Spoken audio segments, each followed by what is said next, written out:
அண்ணா பல்கலைக்கழக மாணவி பாலியல் வன்கொடுமையை கண்டித்து மதுரையில் பாஜக பேரணியை தொடங்கி வைத்து குஷ்பு பேசி வருகிறார். நேரலையில் பார்க்கலாம்.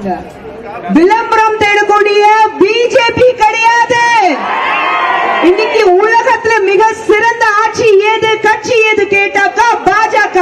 உலகத்துல மிக சிறந்த தலைவர் யாருன்னு கேட்டா நம்ம பிரதமர் நரேந்திர மோடி அவர்கள் சொல்றாங்க. பப்ளிசிட்டி தேவைப்படுது, விளம்பரம் தேவைப்படுது. உங்களுக்கு ஒவ்வொரு இடத்துலயும் ஒரு கையில பேப்பர் வச்சுட்டு படிக்கிறீங்களே.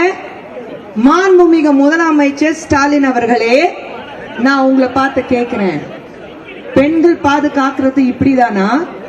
நீங்க தேர்தல்ல ஜெயிக்கிறதுக்கு முன்னாடி தேர்தல் அறிக்கையில பல விஷயங்கள் சொன்னீங்க. நேத்தும் என்ன பண்ணிருக்கீங்க? பெண்களுக்காக ஏதோ ஒரு புதுசா ஒரு திட்டத்தை கொண்டு வந்திருக்கீங்க.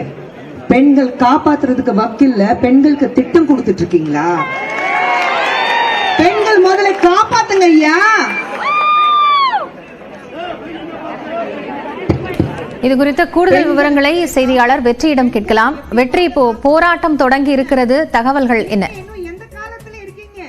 காயத்ரி, அண்ணா பல்கலைக்கழக மாணவி பாலியல் வன்கொடுமைக்கு நீதி கேட்டு பாஜக சார்பில் நடைபெறக்கூடிய இந்த பேரணியை அதனுடைய மூத்த நிர்வாகி குஷ்பு துவக்கி வைத்து பேசிக் கொண்டிருக்கிறார்.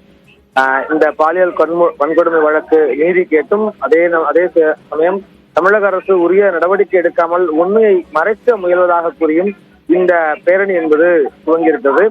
மதுரை சிம்மக்கல் செல்லத்தம்மன் கோவில் அருகே இருக்கக்கூடிய கண்ணகி சிலையிலிருந்து இந்த பேரணியான துவக்கியிருக்கிறார்கள். பாஜக மகளிரினுடைய மாநில தலைவர் உமாரதி தலைமையில் நடைபெறக்கூடிய இந்த போராட்டத்தை குஷ்பு துவக்கியிருந்தார். இதில் முடக்குறிச்சி பாஜக எம்எல்ஏ சரஸ்வதி உள்ளிட்ட பாஜக நிர்வாகிகள் பங்கேற்றார்கள். இந்த பேரணி அடுத்ததாக திண்டுக்கல், திருச்சி, விருத்தாச்சலம், விழுப்புரம் வழியாக சென்னை சென்றடைகிறது. சென்னையில் பாஜக மாநில தலைவர் அண்ணாமலை தலைமையில் ஆளுநரிடம் இது தொடர்பாக மனு அளிக்க உள்ளதாகவும் தகவல் தெரிவித்தார்கள். இந்த பேரணிக்கு மதுரையில் காவல்துறை சார்பில் அனுமதி அளிக்கப்படாத நிலையில் பெரும் 200க்கும் மேற்பட்ட காவல்துறை குவிக்கப்பட்டு இந்த உரை நிகழ்த்துவதற்கு மட்டும் போராட்டம் நடத்துவதற்கு மட்டும் இப்பொழுது அனுமதி அளிக்கப்பட்டு அந்த போராட்டம் நடைபெற்றுக் கொண்டிருக்கிறது. அதைத் தொடர்ந்து நடைபெறும் பேரணியை காவல்துறை தடுத்து ஈடுபடக்கூடியவர்களை கைது செய்வதற்கான திட்டமிட்டிருந்தார்கள். இந்த சூழ்நிலையில் குஷ்புவினுடைய உரை என்பது அவர் இந்த கையில் கண்ணகி வைத்திருந்த சிலம்பை கையில் ஏந்தி இந்த உரையை நிகழ்த்தி கொண்டிருந்தார்.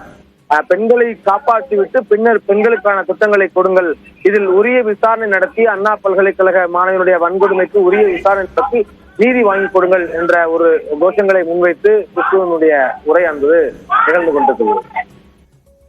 நன்றி வெற்றி, இது குறித்த தகவல்களுக்காக. இன்னைக்கு இருக்கிற காலத்துல ஒருத்தர் இங்க நின்னுட்டு இருக்கீங்க, மொபைல் போன் ஆன் இருந்தா நான் சென்னை